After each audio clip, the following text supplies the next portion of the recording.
Let's be honest, Tesla's warranty is not great.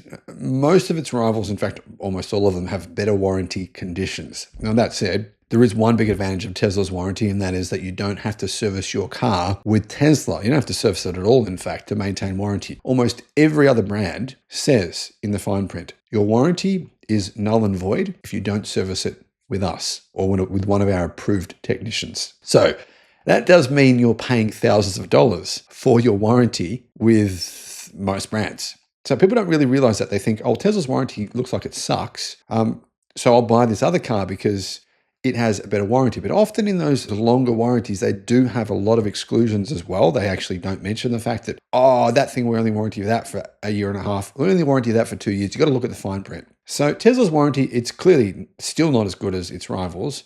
And it has recognized that and just changed the warranty period. Now, this has begun in Australia, but I assume if lots of Americans or Europeans or Chinese email Tesla and say, hang on a minute, Australia's getting this deal, we should get this deal too, I assume Tesla might actually make those changes. So in a world first, Tesla has changed its warranty to 5 years and unlimited kilometers. Now that sounds like, right, you can go and sign up with Uber and drive your car in 5 years, 500,000 kilometers, 100,000 kilometers a year. Some people actually do that, and you'll still have warranty. Well, for that 5-year period. But that's not actually correct because there is a little, I guess, clause you could say. Hello, my friends. Welcome to the channel. If you've been watching the channel for a while, please click on the link in the description to our YouTube member page and become a member. And alternatively, if you're interested in a battery or solar, then you can click on it. There's a link in the description below where you can go and compare all the different deals from different providers and find out the best options.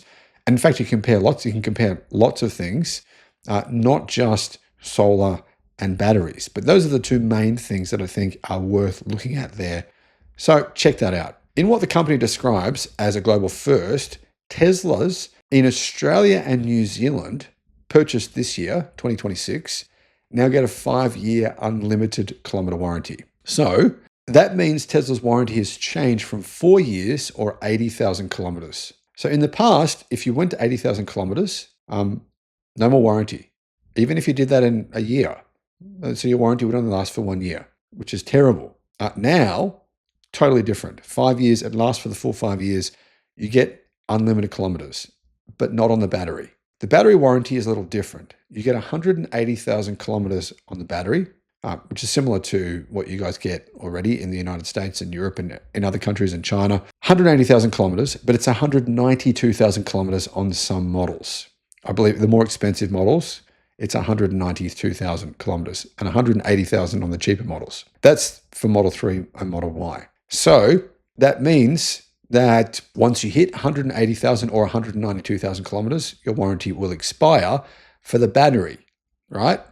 But you still will have warranty for 5 years on everything else, the motors, everything else in the car, just not the battery if you go past 180 or 192,000 kilometers. If you'd like to book a paid consultation, you can do so, and I'll put a link in the description below. If you want advice on what electric car to buy, solar systems, all that kind of stuff, you can do that. Tom Drew, Country Director for Australia and New Zealand, said, this update aligns with local market expectations and instills lasting confidence in Tesla ownership. Tesla also included a 5-year roadside assistance program with 24/7 coverage for the duration of the program. So 5 years, I believe, of free roadside assistance. That's pretty good, I've got to say. Warranty on the battery and drivetrain, like I said, is still the same though.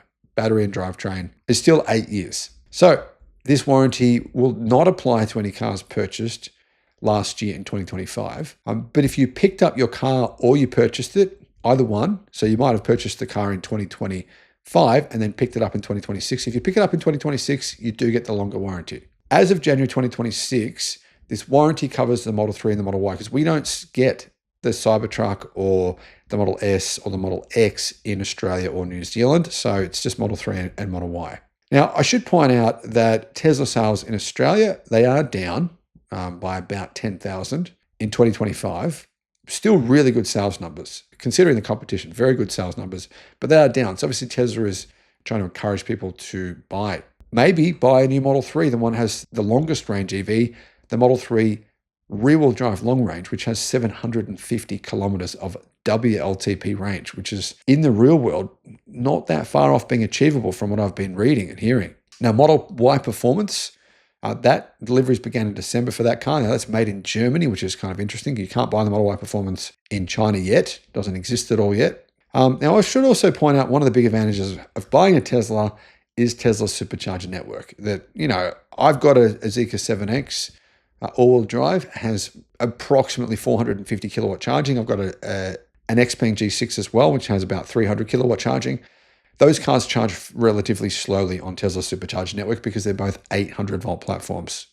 So that's the one disadvantage of having a non-Tesla EV. When you go to use Tesla superchargers, which you can use most of them, they don't charge very quickly. They charge about 80 kilowatt. So yeah, unless it's Tesla's new V4 superchargers, that's different. Those chargers, then there's only one of them in Australia, I think. They can charge at up to 450. I actually believe they can charge up to 500 kilowatt, depending on the actual power at that location. As long as there's enough power, get into that site, you can charge it up to that speed. But anyway, getting back to this story, I still think Tesla's warranty is not that great. 5 years is actually good.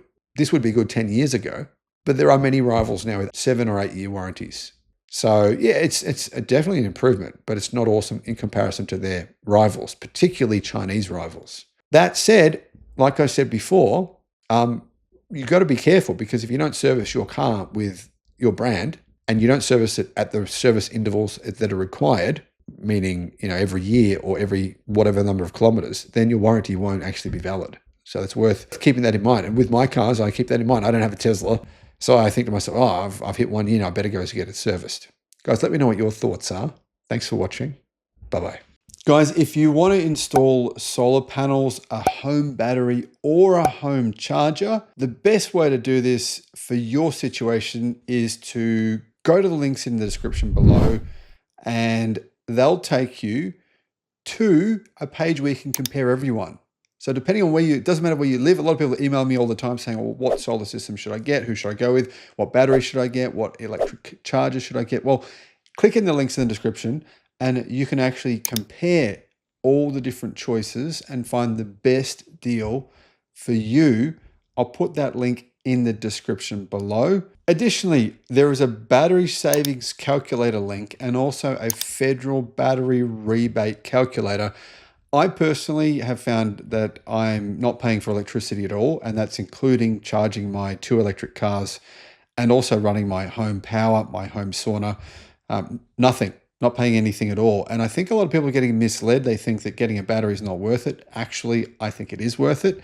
So those links are in the description below.